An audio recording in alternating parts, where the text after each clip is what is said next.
And welcome back to Washington Commanders Insider. Today we are talking about the three keys the Washington Commanders have to do in order to beat the Cincinnati Bengals. Looking at an article right now on NFL.com where cornerback for the Bengals, Cam Taylor-Britt, says the Commanders have a nice college offense. All right, so look, the Commanders' offense is probably simple, yes, but I think that they're going to have to mix it up a little bit, do a lot of motions out there, really keep the Bengals guessing as to what they're going to do and make sure that some of these running formations actually end up in passes and vice versa. But they have got to establish Brian Robinson Jr. In fact, the Bengals gave up about 4.4 yards per carry. They gave up a lot to Isaiah Pacheco before he went down to a leg injury. So I think the Bengals can be had on the ground. And I think that this is going to be huge for the Bengals, huge, for the Washington Commanders against the Bengals, because they're going to need to win the time of possession. And I think that that is critical for an offense that has really struggled to score points in the red zone. And so I think just keeping that defense out there is going to help you, especially when you're challenged in the secondary like the Washington Commanders. Your best offense maybe is going to be your best defense, and that is keeping Joe Burrow and that offense off the field, even though they are coming in a little banged up. So the Washington Commanders are going to need to utilize Brian Robinson Jr. And also, too, I think they're going to need to utilize Austin Eckler as well. I think that even if Austin Eckler is limited as far as the carries, I think that you can get him involved with the extension of the run, with those screen passes and things like that. So I think that you're going to have to see a lot more of that if you're the Washington Commanders. And talking about that college offense and making it simple, I think that, yes, you want to go ahead and make it simple, but also, too, you want to continue to keep attacking the Bengals. I think this is another way to attack the Bengals. Quite simply, you're putting Austin Eckler out in space, and you're allowing him to now make plays against linebackers and cornerbacks from a running start situation. So I think that that would definitely help out the Washington Commanders. Continue to still utilize Jaden Daniels in those draw plays. I think that even though, a lot of teams are probably thinking that they're going to run, I think that when you look at the tape last week, you see what Jaden Daniels was able to do. I think he did a great job in looking off the DBs before he went into quarterback draws and things like that. And so I think that that could be a situation and an element for the Washington Commanders.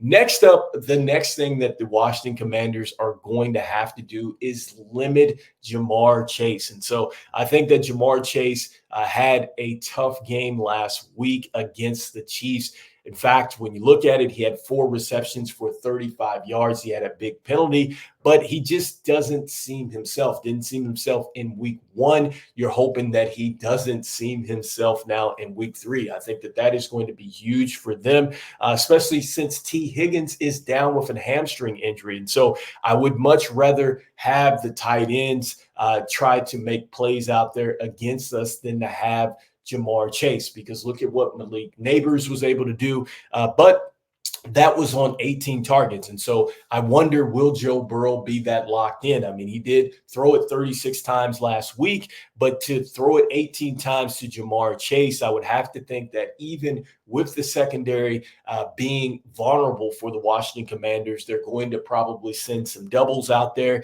and maybe even shade some coverage with our linebackers over towards Jamar Chase to make Joe Burrow perhaps beat us in different ways. Next up, I'm going to say the next key factor that the Washington Commanders are going to need to do is they're going to need to finish in the red zone. All right. So, look, I get it. You kicked 7 field goals last week, and that was enough to win the game. I love it. But being 0-6 against an elite team that can really get it going, you're going to have to get some touchdowns. Look, even the Kansas City Chiefs, they had to get touchdowns out there. And so I think that you're going to have to score some touchdowns in order to beat the Bengals. I don't think that you're going to necessarily just be able to go out there and kick field goals to beat the Bengals. So finishing drives, I think, is going to be huge for the Washington Commanders. And I think that there's going to be some opportunity to do so. Even though the Bengals held Patrick Mahomes to the second lowest yards total in his career, I think that still Jaden Daniels and this offense can create enough opportunities and be in the red zone against the Bengals because they do give up some plays.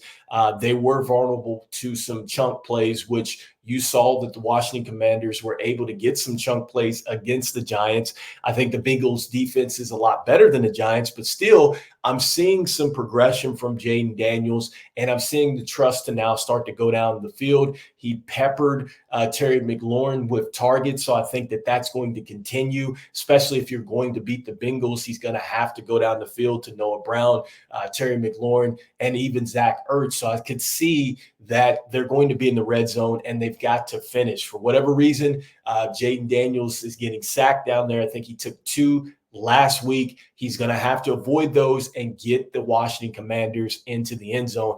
And then lastly, with the Washington Commanders and really taking that step here, they are going to have to tackle well. I think that that's the added bonus to this, and that's the fourth step.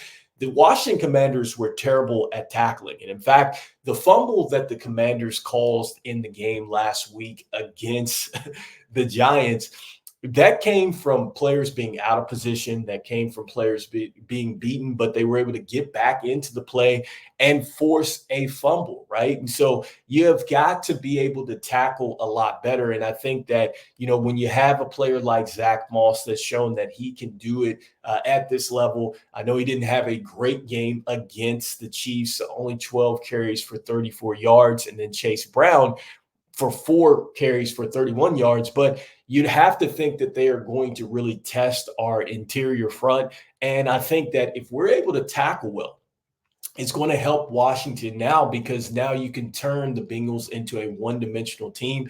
You can really start to focus your efforts down the field and taking away the receiving game, which I think that is probably the key for the Bengals anyway. I think that they'd like to start with this passing attack. And so, look, Joe Burrow was, I think he had a 100 rating last week on 36 attempts. He didn't take an INT, and I think he had 2 touchdowns as well. And so we have got to make Joe Burrow uncomfortable, and that means that we're getting some pressure up front. And whether those pressures are called for defensively or they're natural pressures, we've got to make Joe Burrow feel uncomfortable, because as we make Joe Burrow feel uncomfortable, that passing game is off. And I think that the Bengals suddenly become a less dangerous team if Joe Burrow is not comfortable in the pocket. So with that being said, let me know in the comments, what do you think is going to be the key? Is it going to be running the football? Is it going to be scoring touchdowns in the red zone? Is it going to be making a player like Joe Burrow uncomfortable in the pocket? Let me know. Or is it tackling? This is Washington Commanders Insider, and we will be back for another episode. We'll see you guys on the next one. Peace.